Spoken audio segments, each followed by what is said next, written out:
Hello, everyone. Welcome again to the She Runs Strong podcast, powered by Coach Parry, with Shona and Nikki. And really looking forward again to another one of our Q&A sessions where we get questions from you or from members in our forum. And today we're diving into a couple of cool questions, one or two around an Achilles or plantar fasciitis concern, another one around nutrition for 10Ks, and another one around just being tired all the time. So hang around, listen to these, and hopefully you get some value from them as well. As always, I'm joined by my friend and colleague, Nikki Friedman. Nikki, how are you doing today? Yeah, I'm good, thanks. I'm good. I'm excited to get going today. I've had a good weekend. How about you? How are you doing? I'm good as well. Definitely summer in these parts, so lots of nice training, lots of golf. Yes, you're Actually, looking as nice well. and glowy at the moment and stuff. Thanks, Nikki. Yeah, I mean that's. I know we always have this sort of chat around the weather. How's the weather in the UK in January? I'm sure it's lovely. I had a bit. I was running a 10K yesterday, and it was a race. I'd gone with friends, and we drove up in the most horrendous weather, high winds and lots of rain. And yes, it was pretty grim. Oh man, yeah, And that's yeah, the whole 10K was it was a battle. It was a battle, but actually just really enjoyed it. It was really good fun, and we all really enjoyed it. And it was great because it was based at the school.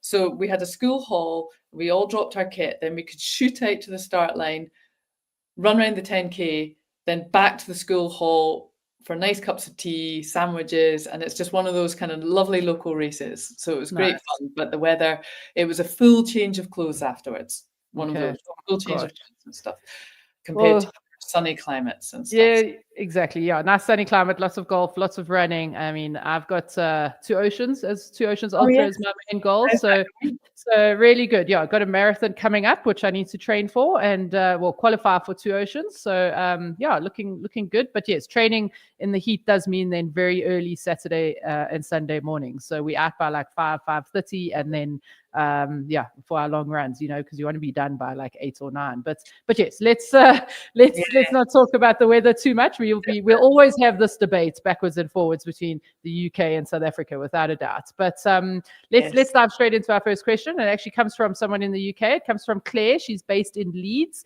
and Claire is saying, "I'm a 49-year-old female. I'm a mom, a career woman, and a runner. I think I'm currently in the throes of perimenopause, although I'm not 100% sure. I just feel like I'm tired all the time. But I really do want to keep running and training because it helps keep me sane. But how do I still manage this if I just feel shattered all the time?" Nikki, what are your thoughts for Claire? Oh, I feel you, Claire. Okay, so there's a lot of factors at play here, really. And yes, menopause is probably not helping at all and stuff. We don't know much about her background. So she's mum, career. Okay, so she's going to be running around doing a lot of stuff there. Certainly, that is a really busy life, even at the best of times, without throwing a few chaotic hormones into the balance. So she's got a lot to juggle. So we've got a few key things to look at: nutrition, recovery, sleep.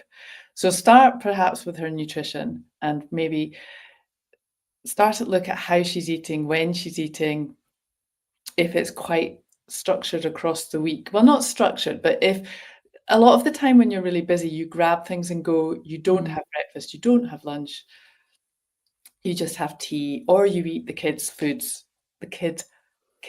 off their plate. So start by looking a little bit at nutrition, and possibly she's not eating enough actually for her busy lifestyle. And then a little bit with the recovery as well is going to be another one, isn't it? So then if she's eating well and she's just kind of busy, she's running. She doesn't say when she's running, does she? In the Mhm. mornings or the evenings and stuff. So she can still carry on running. You know, what we have to do is maybe take a look at her plan a little bit more, I think. And we go back to the basics and maybe just take a look at her plan, take a look at her weekly schedule, and let's take a look at how often she's running. So maybe she's trying to run 5 times a week. Exactly. And maybe we need just to take it back even to 3 days for a little while she regains some energy, and then maybe up to 4 days. So I Absolutely. think that's quite important to have a look. at how that's structured. And then bringing in the recovery and bringing in the sleep all as a bit of a package there as well. I think that would be kind of good. Do you know much more about her at all? Did we get anything? No, I don't. But I think the key points here, Nikki, are correct with what you're saying. Because if you're tired all the time, we can't control the aspects of menopause or perimenopause and the hormonal changes that are happening. But we can control nutrition, the way we are training and the way we're structuring our training, ensuring you're getting enough recovery. So yeah, your points I think are so key there. So make sure that you're getting enough fuel or energy for what you're doing, because that could be, and definitely in my experience working with females over the age of 45, is that they're not eating enough. So they are already affected by menopause or perimenopause, and then on top of that, not eating enough. So they definitely are fatigued all the time. But yeah, I think it's just key to then adjust your training. So as you say, training 5 times a week, or, and then strength and so on. Let's make sure that we add in more recovery time. And then I would also just say, adjust your training to how you're feeling on the day. So if you wake up absolutely shattered and your plan says that you have a hill session that day or intervals, let's adjust that. Then rather go out and do an easy run or a cross training session or a light strength or something like that, as opposed to trying to just hammer yourself and just get yourself deeper and deeper in this fatigue hole almost. And even sort of 75%, it sounds like she's quite an A-type person as well, who likes to go out. And I think often when they have a plan, they have to stick to the plan 100%. And so I would say, well, look, if you're feeling really tired for a week or two, how about you just do 70% of that plan for the next 2 weeks and see if you can't regain some of your energy, get on top of your nutrition, like you've said, and on top of your sleep a little bit better. But if you're doing 70% of your plan, well, you're going to maintain fitness pretty well at that point. If you've got hill reps and you're supposed to do 10, let's just do 6 or 7. And then maybe you feel a bit more energized rather than completely tired, or exhausted all the time. So there are ways to manage that. That she can build up a bit more energy. Obviously, you can't. Your career and your kids, they're non-negotiables. So you've got to kind of crack on with those. But definitely a little bit less is maybe a little bit more at this sort of stage in running. Yep. Nikki, I love this. And we haven't actually chatted about this before, but we work on the 80-20 principle of training right here at Coach Parry. So 80% easy, 20% hard. But what you've just said has reminded me, and I read this really cool article around productivity and how we can't be at 100% all the time. And this is especially true for A-type personalities. We want to be the career mom, the career woman, the mom, the, looking after everyone, and then the runner and all of these things. And so the article was just saying around make sure you're doing 80% of all of those things. If 20%, obviously family and stuff and career, maybe that takes preference. But if you're doing then 80% of your training and, that 20% is there, and you do 80% consistently rather than 100% and then nothing and 100% and nothing, it's going to help you so much better. So, balance isn't necessarily, getting that thing, but it's around doing something and doing something well when you can, and then taking away from that and doing something else again. So anyways, I just an added little tidbit there that that's really good. And I mean, she says that's it, she just needs it to stay sane, so therefore she doesn't need to 100% it at this particular point, and maybe she just needs to take it back even more to a 60-70% and tick along until she can sort of ramp up and there's a bit of a quieter time. Exactly. No, that helps there, Claire. Okay, cool. Right, Heather Auckland from Melbourne, Australia. Okay, she is asking, she says, it's so frustrating. I read so much about getting enough sleep, only to wake up 3 or 4 times a night sweating. I've been on HRT, and last time doctors suggested coming off due to a risk of breast cancer. So since June, I've stopped and the night sweats have started. Wondering if there are any ideas on how long the night sweats will last for after coming off HRT? Otherwise, I'll just soldier on regardless. Oh, and this is the thing about women, right? Her last sentence there, I love it. It's such a disservice to women. Like, I'm just going to soldier on regardless. It's so unfair. I think the key thing here, Nikki, is that yes, hormone replacement therapy or menopause hormonal therapy, however you want to call it these days, is it is such a good treatment for some symptoms of menopause, like night sweats and hot flashes and so on. But if your doctor has indicated that there's a contraindication to taking it, of course, that's something that definitely has to be monitored.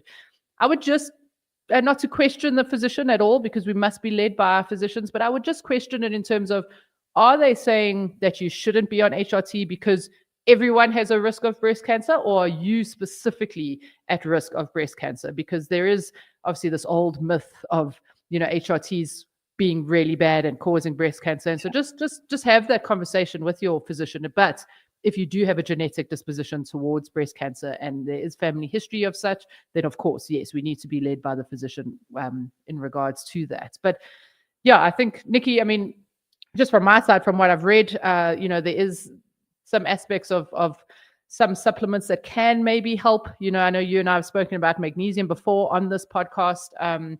We've spoken around, and there are some newer supplements that are coming out that have different ingredients, things like magnesium, things like theanine, in there. And those are reported in the literature. They're not absolutely conclusive. So for me, it would be one of those things of, try it. If it works, it works. If it doesn't, it doesn't.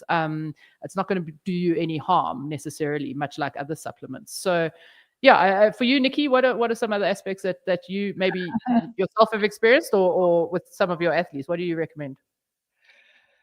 Yeah, well, it is a tricky one. Often, like you just said, have a more in-depth conversation with your physician, and make sure they're a bit of an expert with menopause and perimenopause as well. Because if that's not one of their kind of specialist subjects, you might want to check that you are speaking to the right person as well.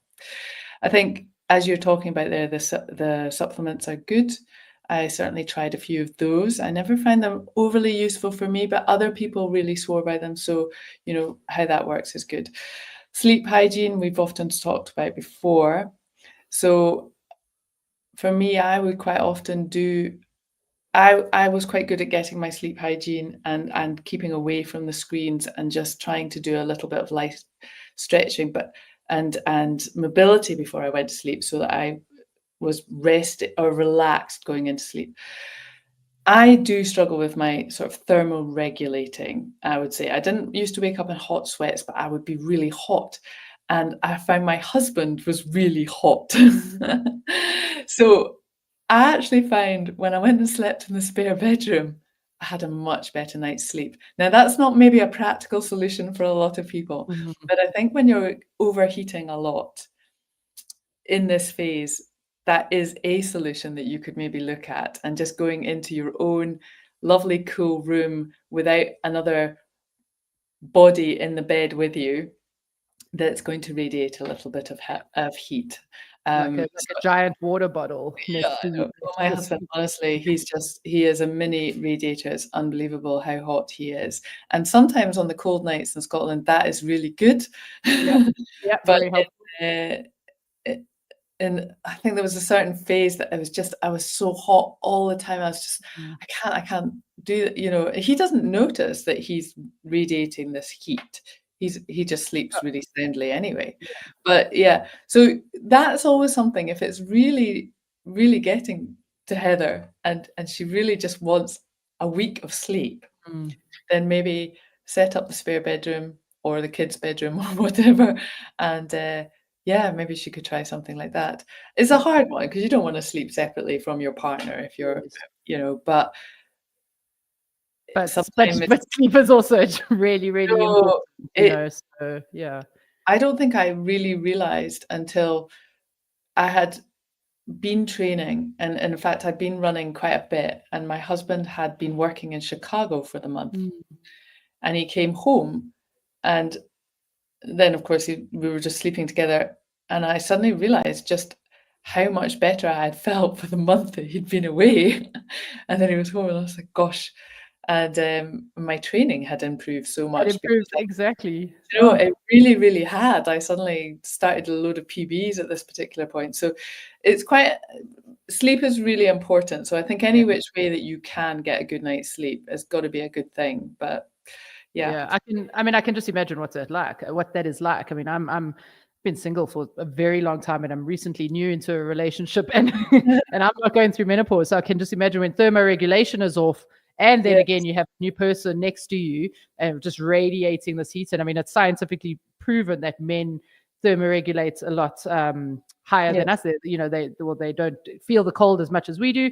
So yeah, I mean, I agree. I think if it means every now and then, popping into the spare room and getting that sleep, that's important. But those sleep hygiene aspects are quite key as well. And interestingly, Nikki, I mean, so when we say sleep hygiene, for anyone who doesn't necessarily know, it's things like ensuring that the curtains are really dark, ensuring that your room is nice and cool, that you're staying away from devices, that there's no little lights from your TV or your alarm or your cell phone.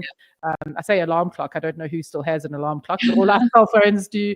And interestingly, I saw a bed the other day that can regulate temperature on either side. So look, I mean, these are very expensive devices, but if you have access to those resources, then maybe give something like that a try. But Yes, yeah, I've heard of those. They sound amazing. So, but yeah, pricey. But yeah, no. But very I think pricey. having an initial conversation with the physician and just checking that actually the risk assessment, the assessment has been done specifically for her and not just a general guidance is going to be a key there as well. I agree. And then just to note that we did do an episode with Dr. Patso Zondi on menopause hormonal therapy, and you'll find that in our previous episodes as well, if this is something that interests you guys. So go and check that one out as well. Great stuff. Good. Okay. Oh, right. So next, Hannah from Philadelphia says, she has recently taken a few weeks off after her marathon, and then she went on Christmas holidays with her family. Well, summer holidays for you guys. Same thing, I suppose. She is struggling to get back into running since. Please help.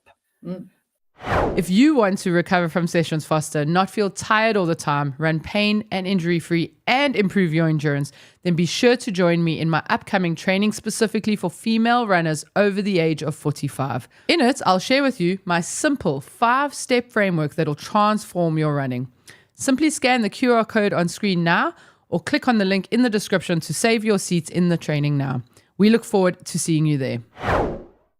Oh, Hannah, I mean, I feel your pain. And this is true, I think, Nikki, for anyone, right? Whether we really do advocate that you take time off after a marathon, but then if that is then compensated with time off, for holidays or family vacations or so on, or in my case, anyways, it was an injury, and then in order coming back, it's a struggle sometimes. And especially if you are fit and you've run a marathon and you take the 2 weeks off and, you want to still utilize that base that you've built to then, to grow on that. But sometimes it is tough to get back into it. And, with me, with my knee injury from last year, it was, I mean, I had a hairline fracture of my patella. And so it was a minimum of 6 weeks out. It landed up being about 8. And then I messed around for a couple more weeks because it was my 40th birthday. And I went on a trail and a hike and so on. And so what I found was the biggest aspect there was the structure. I didn't have structure because I was traveling for this hike down in the Transkei. Then it was my 40th birthday, so it was supposed to be a weekend. It landed up being a week, and so all these things just sort of took preference. And so I find once I got back into a routine or I'd put a structure in place again. So literally, I just loaded myself a new training plan onto the Coach Parry platform. And when that is flashing at you going, okay, you're going to do your easy run today. You're going to do this today. You're going to do this today. That structure just really, really helped just get me back into a routine again, So I think that's one of the key things for me. And then the second aspect was setting a goal, So I've now set myself, as I mentioned, the 2 Oceans Ultra goal. It'll be my 6th 2 Oceans. And for that, I have to run a marathon to qualify. So again, just setting a goal just gets me back into it, so it just gets that structure again. But Nikki, your experience with athletes who are struggling to come back, or yourself even? So I mean, without a shadow of a doubt, for me, it's about setting a goal and just getting that goal. I think when you're in marathons and you're training, the structure becomes quite addictive. You almost know week in, week out, that's what you're doing. And then you get to the marathon and you run the marathon and you have 2 weeks off, and then you almost feel a little bit bereft from it because you're kind of like, oh, I loved that whole setup, and actually I want to go back to that fitness. But then at the sort of setting that up and getting going is quite difficult because it was non-negotiable when you had a marathon as a goal. And so you want to make that kind of next goal kind of a bit of a non-negotiable, and then you start your training. And Yes. so being quite clear on why and what you're training for really helps to get you structured again. Whether it's just, I don't know, you just do it for fun or you've got a goal, but sort of clear why and then setting up the plan, which is what you've said there, is getting your plan going. Exactly, and I think I think another key aspect is you know, and we have the saying in Africa, you know, how do you we don't eat elephants, but how would you eat an elephant if you did? You eat it in you take really small bites. So very often I think people can get a bit overwhelmed. Then now they've got this plan, now they've got this goal, and they feel like they really have to, you know, oh, it's too much, and it just becomes quite a bit overwhelming. So just take it day by day. So make your goals. Right, today I have to do a run and tomorrow I have to do my strength session. You know, don't think about tomorrow, only think about what you need to do today.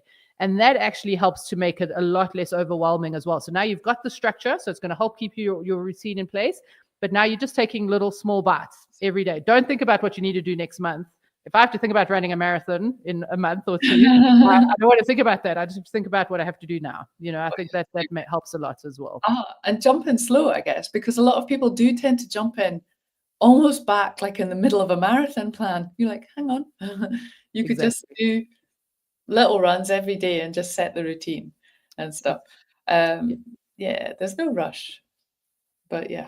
Yeah, exactly. So Hannah, I hope that helps a little bit. I think yeah, get a plan in place, try get the routine, and take small bites. I think that's hopefully will help you along the way. And you know, enjoy the time with the family. I mean, you know, here maybe just as a last point, I think we just also need to be a little bit gentle with ourselves, right? Like we're not elite athletes. We're not trying to win any of the world majors or gold medals or things, you know. And so family and friends are important, especially coming out of this Christmas season. So, you know, enjoy that time and now you can perhaps get back into a routine and structure. So good luck with it.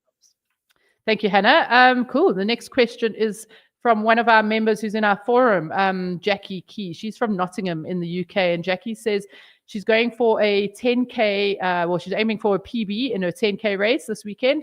She has mostly raced marathons of late, so she's well aware of a general nutrition strategy and how important that is for races that are, you know, half marathon or marathon distance. But what should she be doing particularly for 10K? Is fueling in your race important, Nikki, if you're doing a 10K? Let me just say this, sorry, before I give the answer. Jackie is a 45 minutes 10K runner, so she is fast. And so would she be needing to focus on nutrition, and how would that differ for someone who is running a 10K in an hour or hour and 10 minutes? Yeah. So, I mean, you know, with all sort of training, you need to be fueling your training. So assuming that she is good at fueling her training on a day-to-day or a weekly basis, then that is going to pay dividends. In the week of the race, I would just be kind of on my nutrition a little bit more. And just by that, I mean just not over carbo loading or anything like that, as people think that you should do for marathons, but I would be just having the nice, clean, sort of structured meals and making sure that I'm well fed for that week, you know, and really focused on the nutrition. On race day, I would have my breakfast, assuming that she's got time for that. But even if she doesn't have time, I would still get up and have a decent breakfast and something that's tried and tested a couple of hours beforehand, go along to the race, maybe a wee snack just before you start, but she doesn't need to then fuel thereafter, because 45 minutes isn't that long and she should be quite good. So assuming that she's well hydrated and she's had a good breakfast that she's used to in the morning, she should be good to go. Now, if she was more of a slower runner in the sort of 60 minutes, maybe going up more to like 70 or 80, 1 hour, 20 minutes, that's slightly different. So you still want your good breakfast, maybe a snack beforehand, but you might want to take something with you just during that run, so that you can have about 45, 50 minutes in if you want to get the best out of your race and just keep energy levels topped up.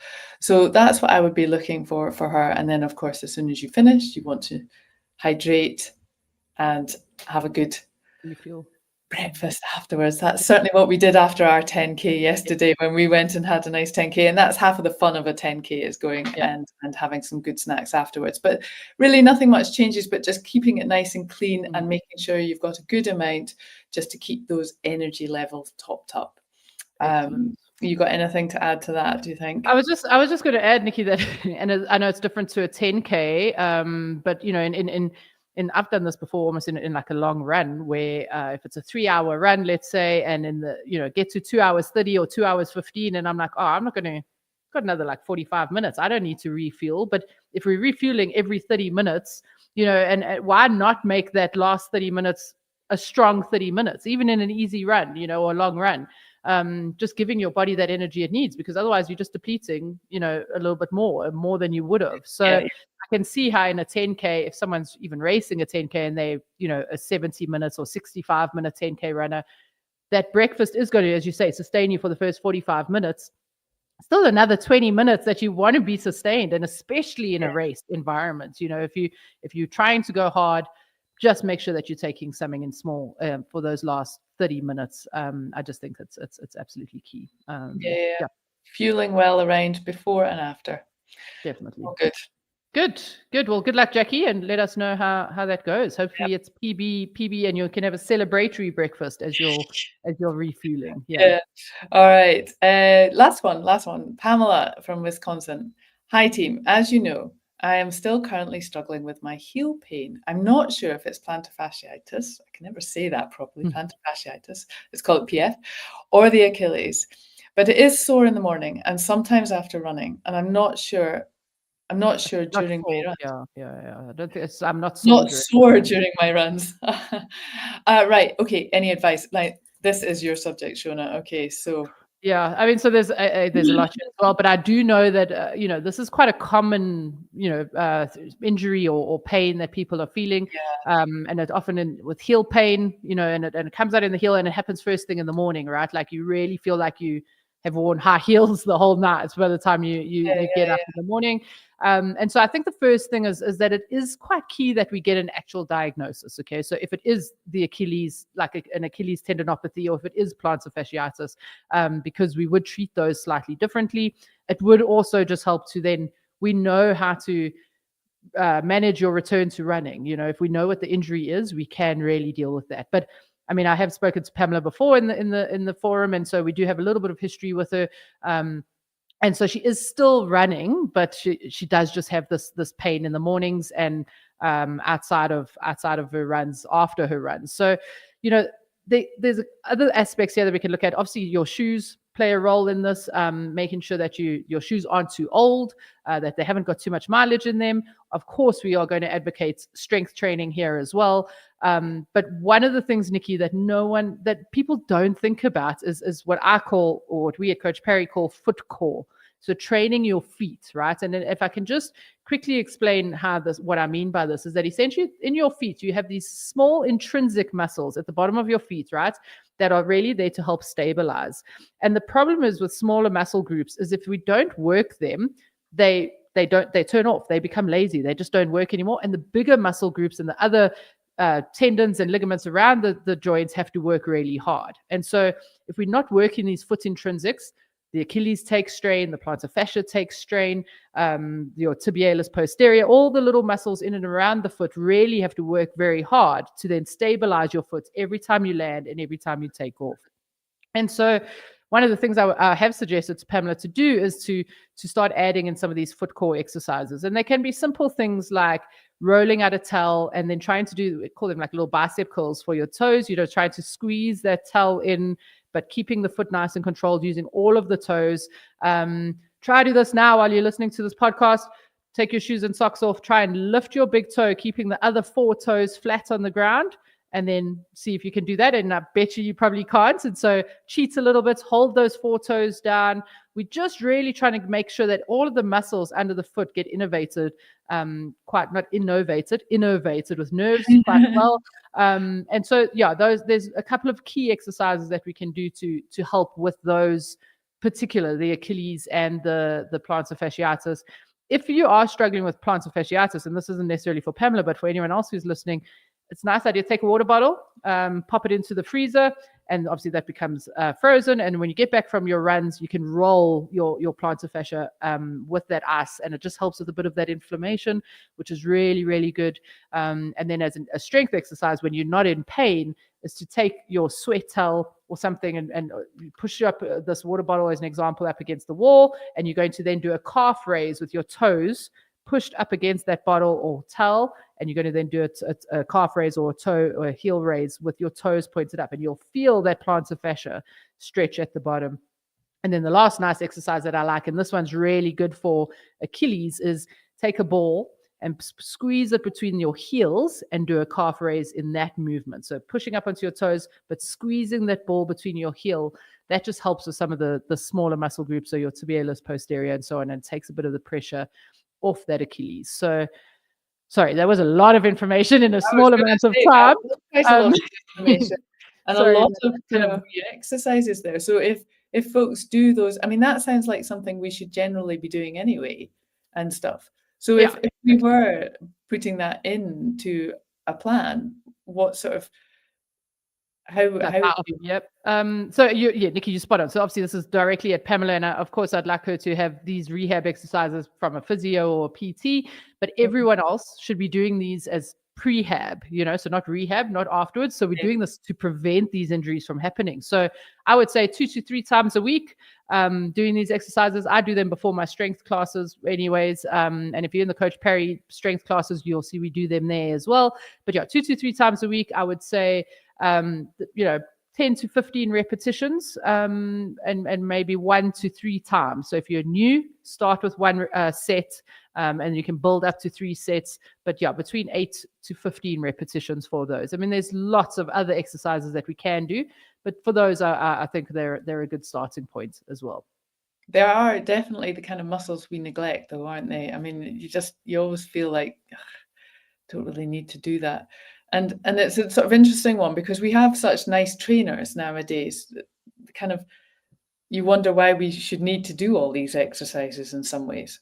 Yeah, no, for sure. But I mean, it's interesting, right? But that's part of the reason why, because we live in shoes. And I'm not necessarily an advocate for barefoot running. I mean, I'm not against it, but I think there's ways and means. But because we live in shoes, we don't work these muscles all the time. And so that's why we now have to do things over and above that. And it's interesting, when I was working with one of the elite comrade runners, with Lindsay, she went to Kenya on a training camp, and she said they did a sports massage afterwards, and they spent at least 20 minutes of this hour sports massage on her feet. And she was, she was like, "What do you guys do?" And they were like, "No, you run, you on your feet, and so so much time in her lower leg and on her foot. And I think that's where that sort of sparked this thing around the importance of foot core and foot, work for runners, for me anyways. And so, and then the last thing I'd add just to that is, because yes, we want to get some strength, but because our feet are in shoes all the time, we also want to start getting some space and mobility between our toes. So when you're at home, when you're watching Netflix, or when you're just sitting at your office,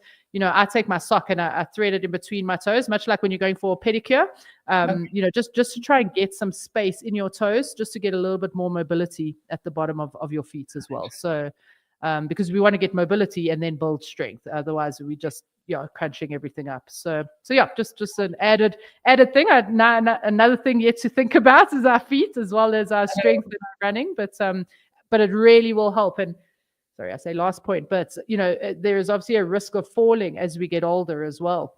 Yes. And especially if you're running, and if you're running on different terrains, this is such a good aspect to help with that risk of falling, because it's working on the neuromuscular connections of your extremities, of your feet, connecting to your brain. And so it will really help with balance and that risk of falling as well. Yeah. So we're talking about building strength in the feet there as well. So that's cool. What about a little bit of stretching and stuff just through the calves and stuff? Will that help with all that as well? And I would say more mobility within the foot itself, so with the toes. So when I'm watching Netflix at night, I have toes that sort of go a bit hematoish because they're doing too much of this, right? They need to actually do a little bit more of that. So when I'm watching Netflix at night, I lie in my bed and I just spread open my toes and try and get them as flat as possible. So getting mobility there. When it comes to the lower limb, I would say that's a bit more of a strength thing. So I would prefer that people actually do some calf raises, some eccentric calf raises. So eccentric just meaning that you push up and you count yourself slowly down, so that we're working on some strength there as opposed to necessarily mobility. Of course, mobility all round is key, but in my experience, I just see more of a strength deficit than a flexibility deficit that causes these injuries. Yeah. Okay, well, that's interesting. There you go, Pamela. That's a good lot of information for you. Yep. Yeah. So yeah, you get me going. I'm very passionate about this. If I say I'm passionate about feet, I don't mean it in a weird way. I'm passionate about feet and foot core for runners. So if you get me started, I'd never tend to stop. So but it's not necessarily just feet, is it? It's kind of the whole lower limb, isn't it? So I mean, that is a really very vital. I mean, I know running is a full body sport, but I mean that is just that takes all your impact, doesn't it? So yeah, exactly. Yep, exactly. Be good to be strong. Brilliant. Well, thanks, Pamela, for that question. Of course, as you can see, I'm quite passionate about it. So thank you for that. But thank you everyone for your questions. And of course, we're taking a lot of these questions out of our forum and on the Coach Parry platform. But we have put a link in the show notes that if you want to send in a question, we will obviously prioritize ones that are video and audio based, and we'd love to hear from you guys and be able to answer some of your questions. But Nikki, thank you so much for your time as always. Any parting shots before we go? No, I think I'm good to go. I'm looking forward to the next one. So that was great. That was great to go through all those. And yeah, till next time. Excellent. Well, thank you so much, everyone. And we'll chat to you next week. Have an awesome week. Bye, everyone. Bye.